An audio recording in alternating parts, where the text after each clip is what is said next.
Bigger talks, bigger talks. And we back again for another bigger talks conversation, discussion, all of the things. And I have a special guest today, Miss Kristen Pough. So I was joking with her before the interview. Was like, "Hey, I thought it was Poe." She said, "No, it's Pough." Kristen Pough. She's a phenomenal person. She's a public speaker, podcast host, and a journalist. Graduated from the University of Colorado in 2017. She works in media and she has a lot to say today. We'll tap into her story about who she is, where she's from, and we'll get into like some spirituality as well. Kristen, welcome to the podcast. How you feeling? I'm doing good. I'm a tinge nervous because, like I told you, I'm never like really in this position often. So I'm curious about what you're gonna ask me today. But I'm ready. I'm ready. Yeah. Yes, well, this is going to be beautiful. So, by the way, to give you guys some context, I was on Kristen's podcast, Humble Beginnings, probably about 3 months ago. We Hmm. had an interview. She had some really, really phenomenal questions. I was intrigued because some people they do their research, but they only do like the gossipy research. She did a deep dive into who I am and what I have going on. So, also, she's part of my Miracle Season mentorship and accountability group and community, and she's so insightful. She asks questions, and she's a deep thinker, and I like that about her. So I don't know if I ever told you that, Kristen, but I appreciate your questions. I appreciate how you think and what you're building within your own realm. So let's get into it. Let's start with the podcast before we get into like the history where you were raised, where you were born. Humble beginnings, and you said it stands for humanity and humility. Can you give us a synopsis? Like, what does that mean? Why humble beginnings? And what is humanity and what is humility from your perspective? Oh, that's a great question because, quite honestly, I'm still figuring that out. Yeah. Um, because Humble Beginnings has been a podcast. Well, it was supposed to be a TV show. Well, it will be. I should say it will. Okay. But it's been like 5 years in the making per se. And I don't know how I came up with that name, but I was like, oh, Humble Beginnings. And then I was like, okay, if I'm going to call it something and take this more seriously, I have to come up with some type of meaning. So I was like, oh, I do value the principle of humility. And that's something I stand on. And so I really try to look for people that exhibit those characteristics. And I just really focus on telling people stories. Again, I'm trying to really see what it all fully means. But instead of wasting time, I was like, I just better go for it. And my mom also encouraged me to go for it. So um, yeah, there's not much significance behind it yet, but I think as I continue to grow and expand my brand, I think more will come along with it. So yeah. Did you say what is the word humble to you? Like, what is the meaning of humble? To me, humble, mm, like I wouldn't say like putting yourself down, right? Because I think people tend to think like humble means like you can't take up space, that you can't be yourself. You have to be so meek and mild, right? But I think being humble, I would equate that to being grateful. Mm, Um, Yeah, yeah, I think yeah, good. that's what I would Real equate good. to. Being grateful, being submissive in a way, because you wanna still learn from people, right? Um, yeah, that's how I would really define it, It's being grateful and being powerful. somewhat submissive, you know? Yeah. Humble means to be grateful and to be submissive to learning. That is Mhm. so good. Yeah, I think it's, yeah, I mean I tell her yeah. all the time, people listening, she's in my group. I say, you need to write a book. Like, you're such a great storyteller where you put words together. So, I want to talk about your mom because you brought up your mom Mhm, and how she mhm, encouraged you to do the podcast. So, mhm. I was reading your bio that you were raised by a single mom, growing up. How was that and how did that impact you in your life and what you do now? Well, my mom has definitely impacted me a lot. Um God, just really watching her kind of struggle.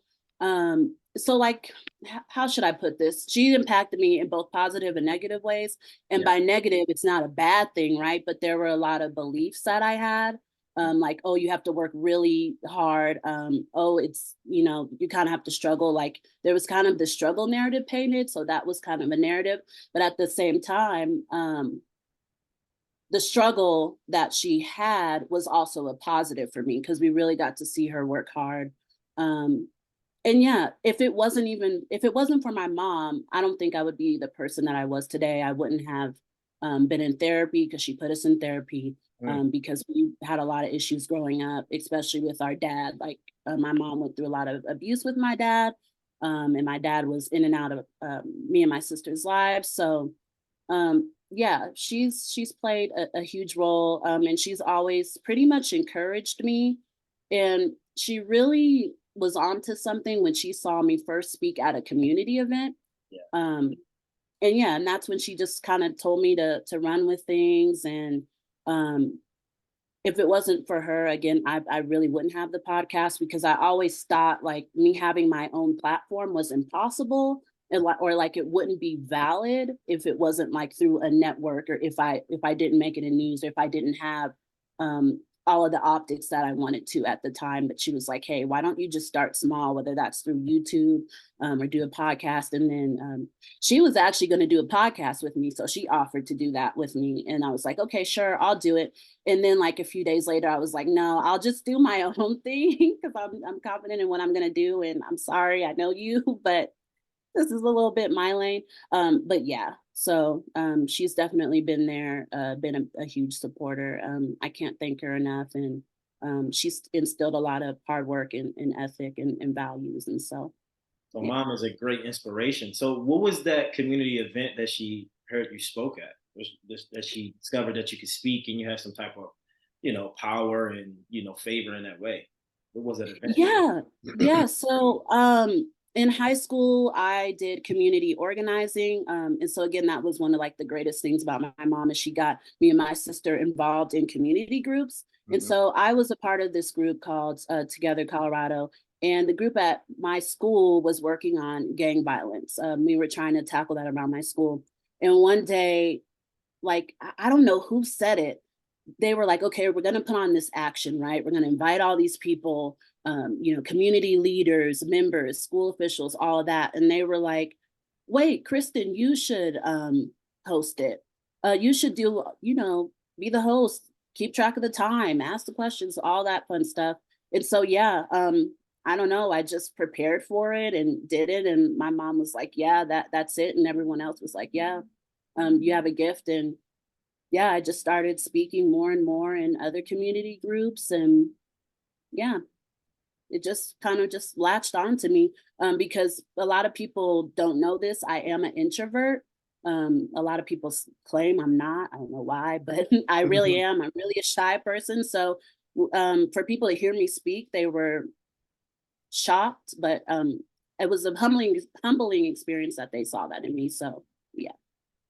And you said about your gift, right? And I did an episode probably like 2 episodes ago about being responsible for your gift and how your gift will make room for you. Your gift will give you more gifts. And I really believe, I think we talked about this in a group a few days ago, maybe a week ago. What is that one thing you can do? And everyone listen to this, or who will watch, what is that one thing you can do with no failure, without even thinking? And I think for you, Chris, just knowing you in the time of knowing you, you know how to speak. And I will bet my bottom dollar that if I put you in front of someone for a debate, I guarantee you'll win.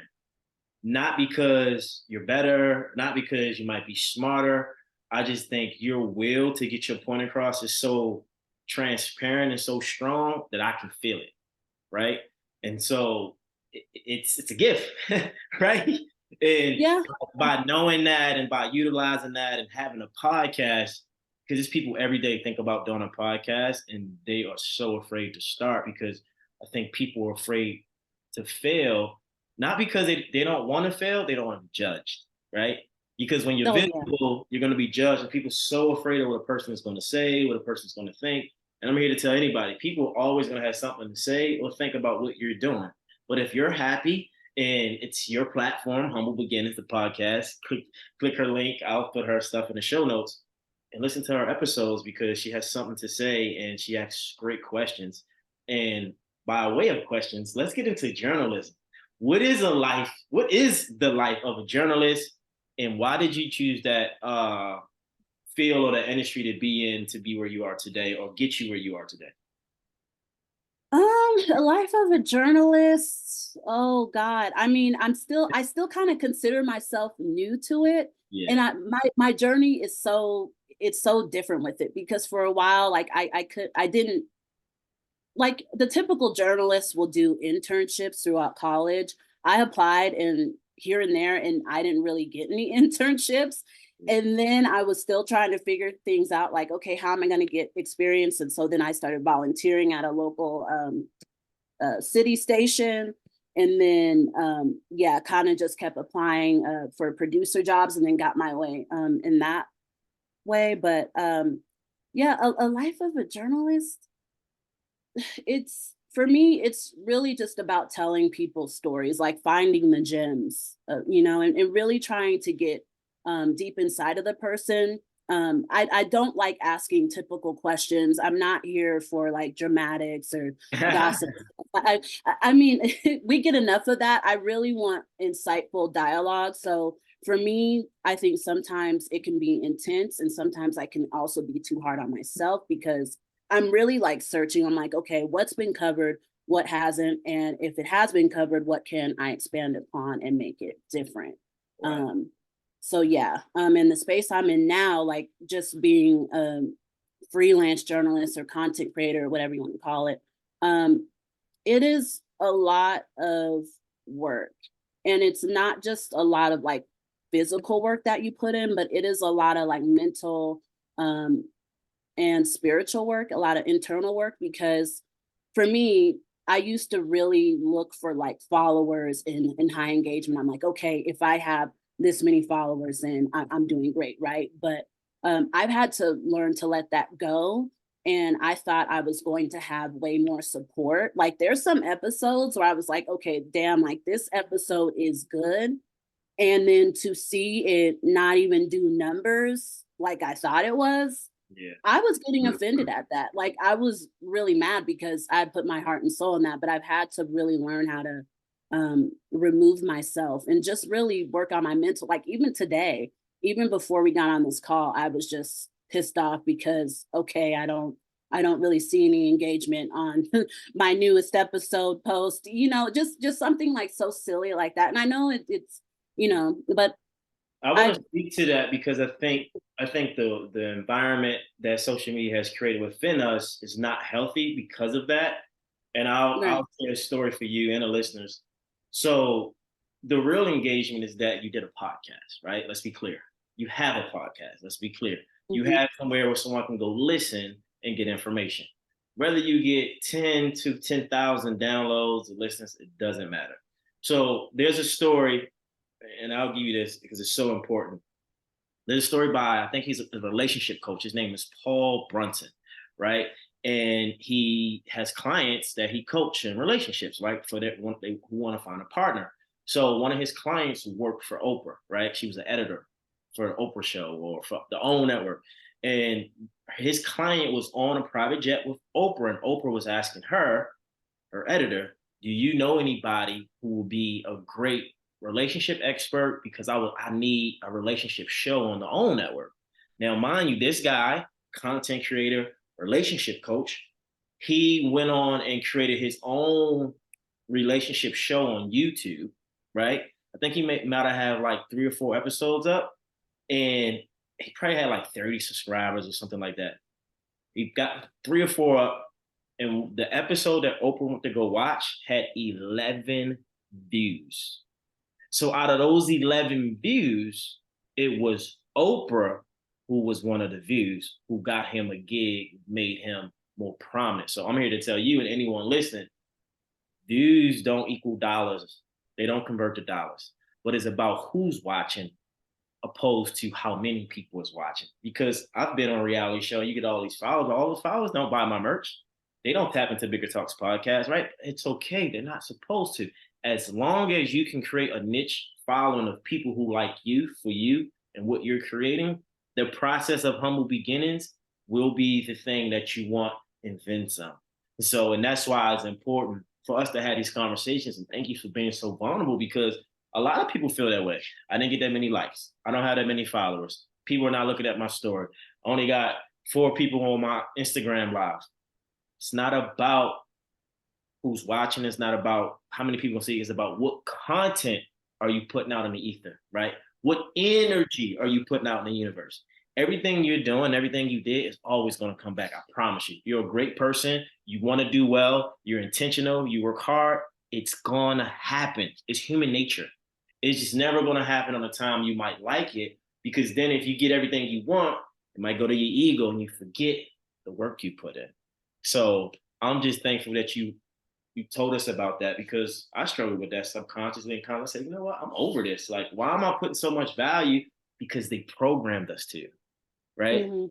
And we gotta start thinking about, like, what am I programmed to that's not real to who I am, that takes me away of, oh, let me take this video down because it has this amount of views. So, Kristen, I appreciate you saying that. And to people listening, don't let anything outside of yourself control how you feel or what you do. And I know it's hard. I'm not saying it's easy.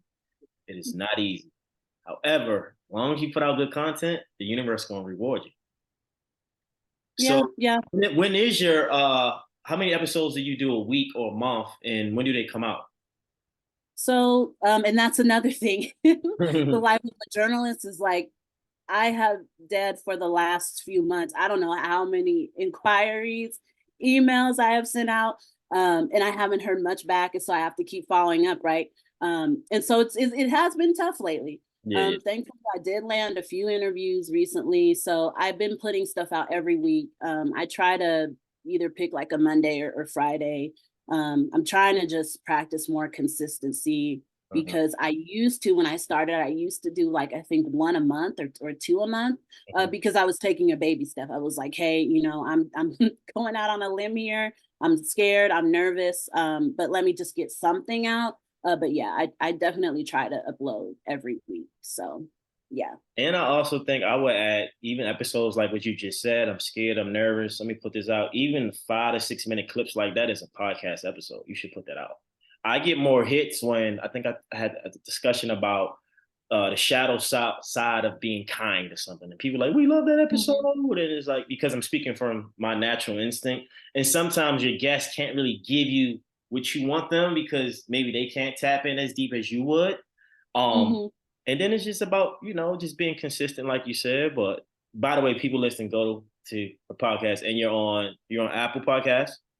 Yeah, I'm on all of these different networks. So I upload it through Spotify for podcasters, and then it Yeah. uploads to Humble Spotify, beginnings. um, Like I said, it'll Apple, be in the show Google. notes. Yeah, Click it, connect, yeah. listen to our episode, and stay in tune. Let's move the conversation to spirituality. You know, Hmm. I was picking up on some information that you gave me before the show, before this episode, and you talked about EFT tapping. You talked about angel numbers and just being spiritual in general. So let's get into like angel numbers. Like, what are angel numbers to you? I know what they are, and how often do you see them? And what numbers do you see more than not? So angel numbers to me, and I'm still learning as well because it's still kind of new for me. Yeah. God, I think I've been seeing angel numbers for like a year or almost 2 years now. Mhm. I don't know, it just randomly started happening. But to me, they're like the way the universe communicates to me. So if and again, I'm not like, for the people at home, I'm not looking for numbers. Like, I'm not saying, oh, I'm looking for, 444 today. No, I'm literally just going about my day, and I could like literally, let's say I'm editing and then I just stop at a time code. Like, and this happened yesterday. I saw like literally 222, and I was like, okay, like, and that's just me naturally doing my job at work. But yeah, they're like they're messages, and a lot of it to me communicates like change, new beginnings, staying on track, and it's the right amount of encouragement that I need. Mhm. Because for me, just with my background and a lot of other stuff, sometimes I do need a lot of assurance, and sometimes I get down, just like everyone else, right? Yeah. But when I do see those numbers and I'm able to go and look something up in Google, okay, what does this mean? And then kind of see how it parallels, then I'm like, okay, I'm on the right track. And I just kind of follow my intuition that way.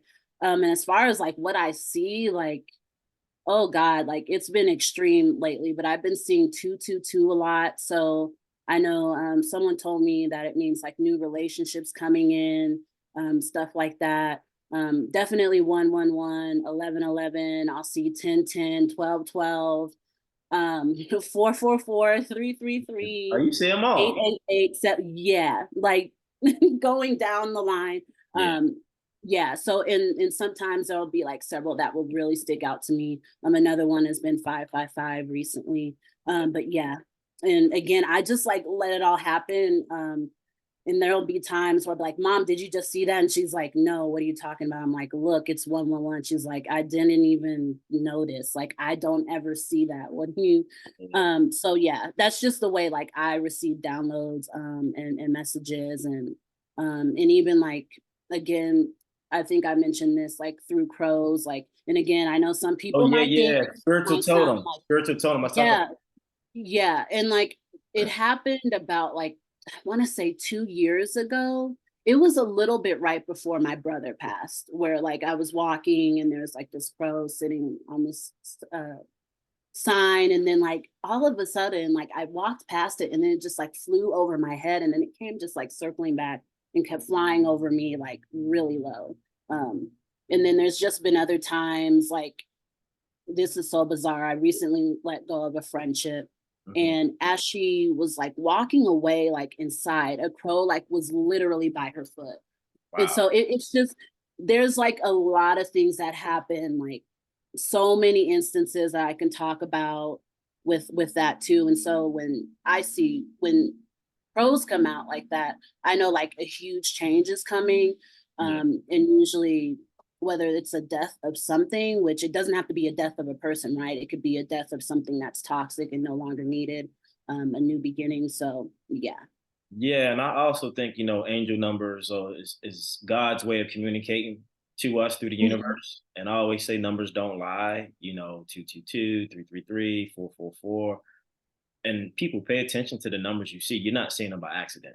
It's trying to Mm-mm. communicate something to you. And to transition to totems, if you look up people listening, if you look up the word totem, TOTEM, they call them spiritual totem. But if you see like an insect or animal or something just abruptly or just constantly keep seeing it, like I was in my jacuzzi at my building like 3 weeks ago, and a mockingbird kept spinning around me. You know what I mean? I'm like, what is like, and it was just like let go, trust, newness, and all these things. So basically, they were messengers through God, through the universe to communicate to us. And they come in different forms, numbers, animals, like you said, your spiritual animal totem is a crow. So people look it up. So important. And I love how in tune you are with yourself because those things give you more leverage than an average person because you're aware of the awareness, right? You're like, oh, okay, 222, that's interesting. Oh, I saw it again today. I keep seeing this crow. What's that about? You're paying attention to the signs and the symbols that the universe is giving to you to communicate things that you might need. And sometimes, people who, you mentioned your brother, God bless his soul. Sometimes people who pass away to go to the other side, they come back and communicate through those things as well, depending on who it is, what it is, whatever that relationship is to that person. So it's just something to always just to be aware of when you're moving through life because we get so distracted. Social media, the news, life, our problems, the things are not happening. But that's great that you can have that part of your spiritual toolbox.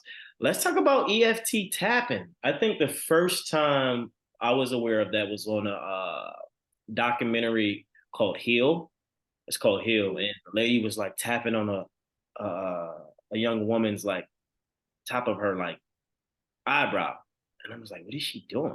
So can you kind of give us some more like? Can you elaborate on like what is EFT tapping and what are the benefits?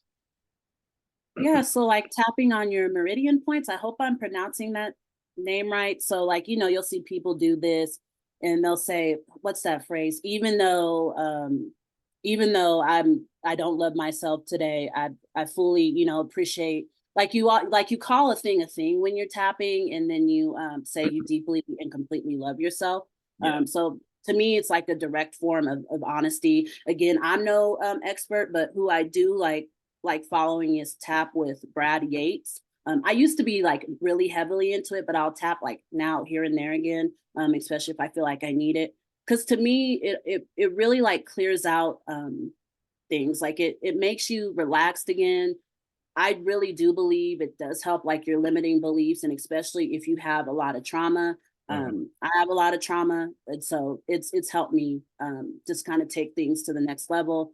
Because to me, like therapy is phenomenal. I'm not knocking therapy, but at that point when I've done so much therapy, I need something more. Like Yeah. there's something a component that was missing. So when I was searching for things, I was like, okay, yeah, let me try this out. And then it's worked for me. And now I've kind of taken on like journaling Yeah, now. journaling is I know you powerful take it. because it's, you know, it's releasing, you're releasing energy, right?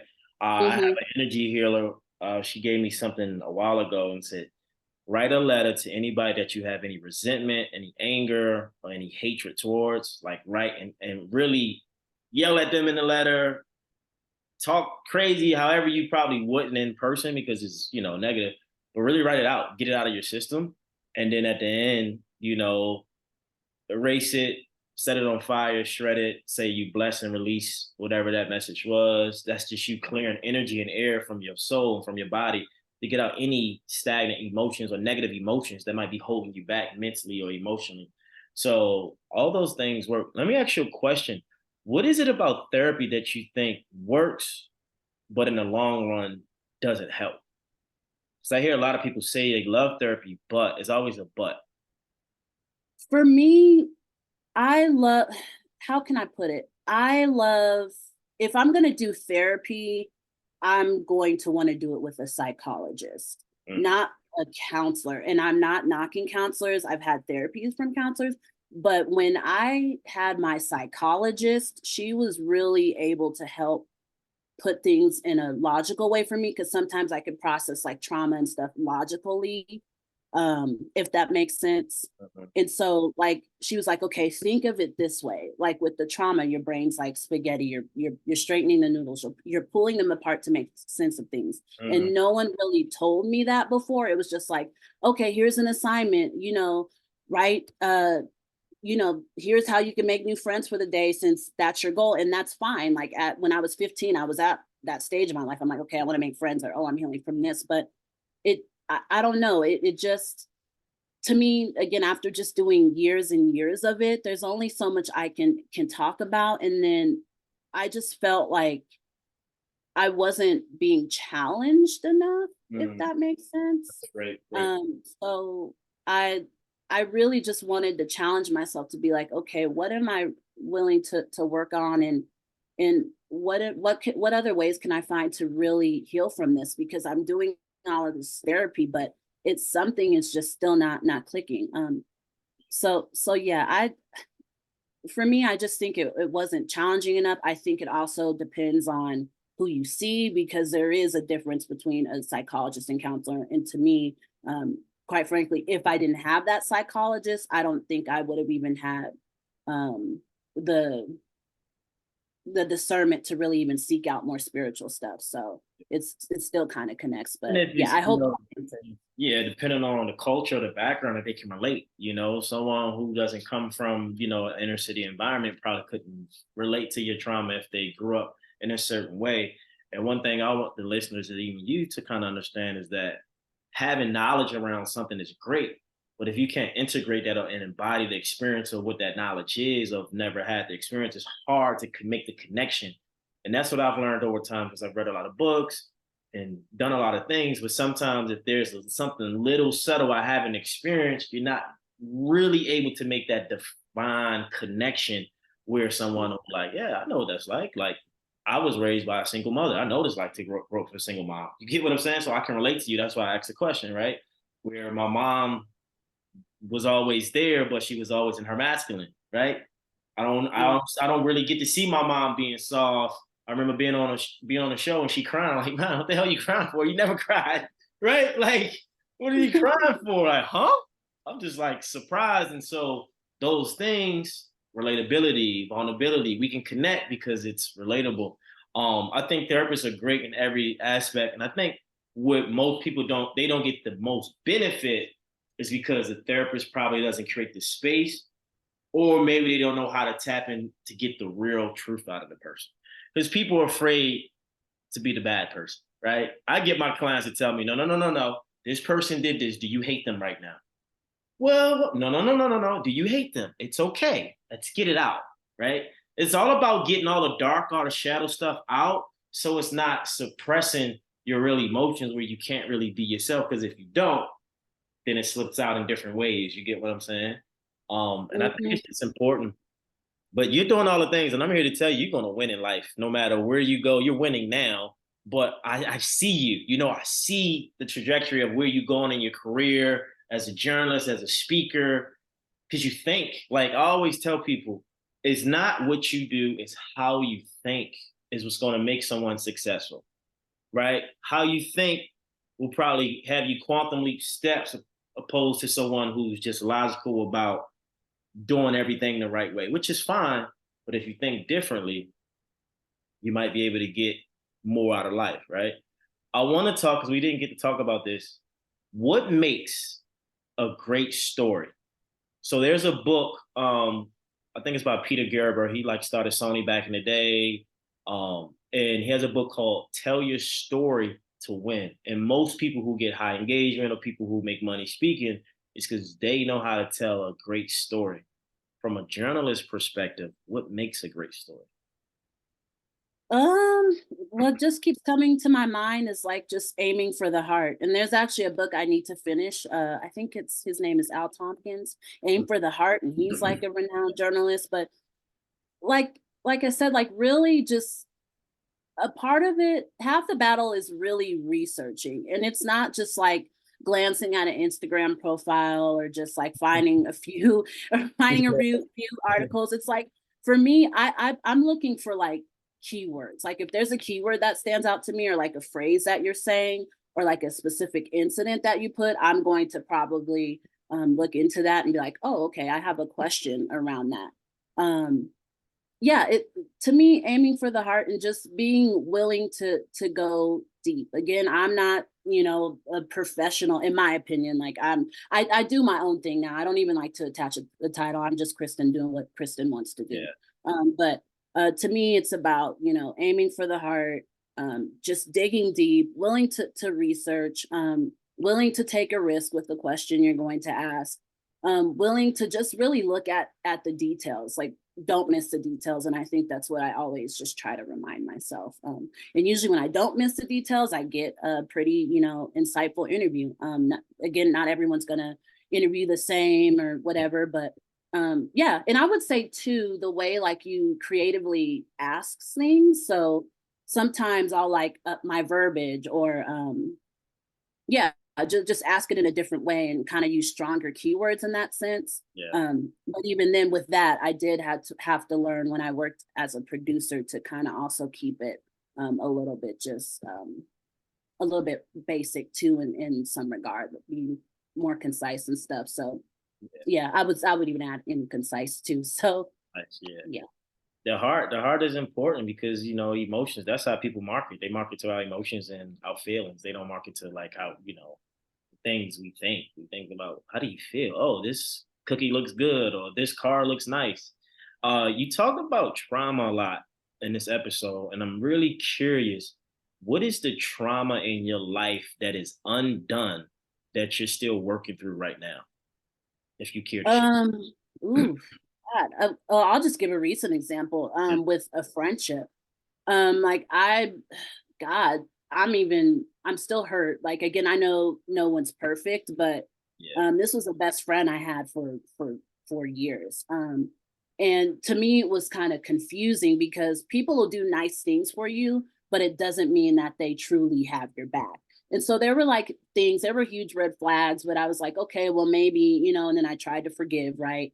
Because I'm like, okay, but she's still been there for this. She was there for my brother's death. It was all of these different things. Oh, she's like my travel buddy, and you kind of latch on to each other, right? mhm, But yeah, I've really been undoing that because I mean, honest to God, like yesterday, more truth bombs came up, and I had to be honest with people and be like, hey, you know what? I'm tired of like gatekeeping her lies. I'm tired of lying to you. This is what's happening. And then I find out there was stuff said about me. And there were like all of these lies that have been told, like claims like saying, oh, your family member said this, or oh, this happened. And so you find out like it's been a bunch of lies and now you don't know what to believe. And so it's hurtful. And again, I'm not going to blame her for every single thing, right? I'm not perfect.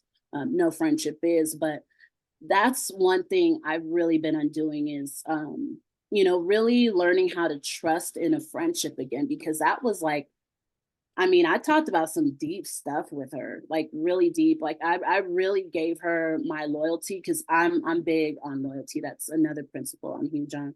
And I can ride hard and die hard for people. So like if you tell me you have an issue with someone, I'm going to still respect them, but I'm like, okay, I'm on your side. Like, Yeah. I got your back, all that stuff. So I'm learning that, and and it's a good thing to be passionate and intense in a way. Like my mom would say I'm intense, but um yeah. But at the same time, like I'm having to learn how to put up the boundary. And so that's just been a big thing. And then just other trauma stuff, like just still reckoning things. Like I'm still trying to heal over my brother's death because it's hard because I didn't get enough time with him.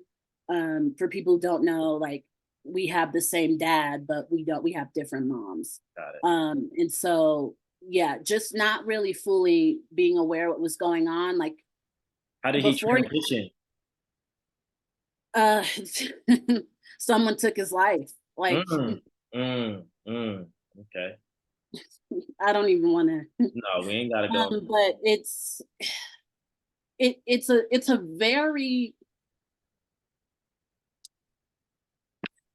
a very frustrating experience. There we go. Let it out. All right. And he passed at 17. So, Mhm. and as an older sister, I'm sad I wasn't there. Yeah. And I feel like I should have acted on things more.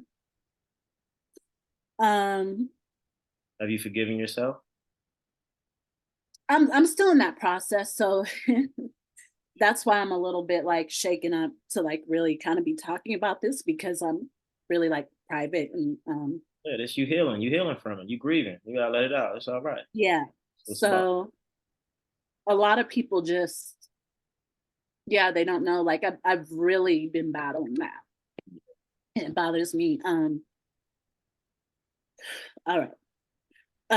But yeah, that's been like the main thing is like, okay, I wasn't there. And I had this weird feeling for like 2 years. I was like, I'm worried about him and I couldn't. Mm, mm, And then like a few months before he passed, I told my ex-best friend, I was like, I feel like I'm going to lose one of my siblings soon. And I was mm, like, I feel like it's going to be one of my brothers. mm. And I was always just worried about my brothers and especially him. I was always worried about him. Um, and then yeah, it just happened, and it was just like, damn, and like to know that he just bled out so fucking fast, like he couldn't even get DOA, like dead on the scene, dead on arrival, like not even a fighting chance at that point. And so I just sometimes you're like, where do we fucking go wrong? Where did we go wrong? Like, did I fail? But then again, I have to realize I'm not his parent either. I'm not his parent, and there's only so much I could have done. But I'm so used as an older sibling, you're used to being someone's almost like the parent figure, especially like in a single household, right? So like with my sister, I'm used to watching over her and like telling her, hey, we got to do this because if we don't do this, then we're in trouble and all of that. Like you feel obligated and you're always kind of taught, okay, you're the oldest, you got to set the example. Yeah. So yeah, I'm still forgiving myself. And like I mentioned in the chat, like I'm trying to be there for my other siblings because for a while I was so focused on Are him you and the just wanted, oldest? yeah, Oh, I didn't know that. I thought Alex yeah. was older. No, no, I'm the oldest. Got it. Alex is the second oldest, and then Orbit, the one who passed, is the third oldest, and then you got Ash, and then Daniel, who's also in the group. He's Got the it. youngest. So Yeah. yeah, Yeah, It I mean, it it's hard. I mean, you know, it's hard taking on a responsibility. I would say just outside, just feeling everything you was speaking on. I think that moment was needed. So thank you for being vulnerable in that moment. However, I think the big thing I took away is that your intuition is spot on. And you must lean more into that when you feel that. I don't care if it's me, people you don't even know, because I think I would say 90% of people in the world do not really listen to their intuition enough because sometimes it don't make sense, especially if it's something like you don't think something right. You don't want to put that energy out or you don't want to be a burden. You gotta listen to your intuition because that is God sending you a signal to your body. Like, hey, guess what? Check in. And so I would encourage you to like really like so it's now it makes sense why you're into like angel numbers, EFT tapping, spiritual, because you're dialed in, you're tuned in, you tapped in. It's just all about really listening to that sound or that call and then taking action on it. Because not saying that you would have you're not in control of his fate or his life. Not saying like something would be different, but that's a sign to say you knew what you were feeling and it wasn't wrong. And just trust yeah, that, even with yourself, you know. It's not easy when you're in I think we did your life path number. You're 22, right? Yeah, so 22s, I'm 11. Anybody that have a master number, people who know about numerology, master numbers, you've been here several times in this lifetime, in this world, several times. So you have a stronger spirit of discernment, if we say, or knowing, and you go through a lot of emotional and spiritual pain that others might not endure. And so you're hit with a lot of things that you don't want to face emotionally, mentally, spiritually, myself included. So it's not that it's not going to be easy. You just have a bigger purpose, and so that's all. And it's part of your dharma. It's part of where you're going. It's part of who you are. And then you get on these stages and you speak to people about this, and you speak to young kids and cadet officers because you were a cadet at your school. People can really tune in and listen to what you have to say because it has meaning and it has power and passion. So um that was, that's what was tough. It's your brother, but at the same time, he's speaking through you. Like, sis, I love you. Thank you for trying to be there for me. But when it's my time, it's my time, and I think that's the hardest thing is to like hold on to people when they're not when they want to leave, when they want to leave us. And I think that's yeah, the hardest yeah. thing.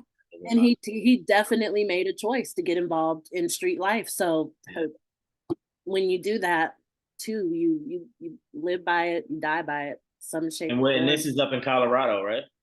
No, this was down in Georgia. And so again, like just that distance like killed me because again, had I known like a lot of this mess was going on, I definitely would have tried to do more. But again, I'm not his parent. And again, that's something that I'm sure his parents have been resolving. I know my dad is sort of resolving it, but in his own special way. I'm not going to get into how he processes Yeah. things, but And I hey, think he's the going to do. most important thing when you that separation like that, because I thought you guys were in the same vicinity.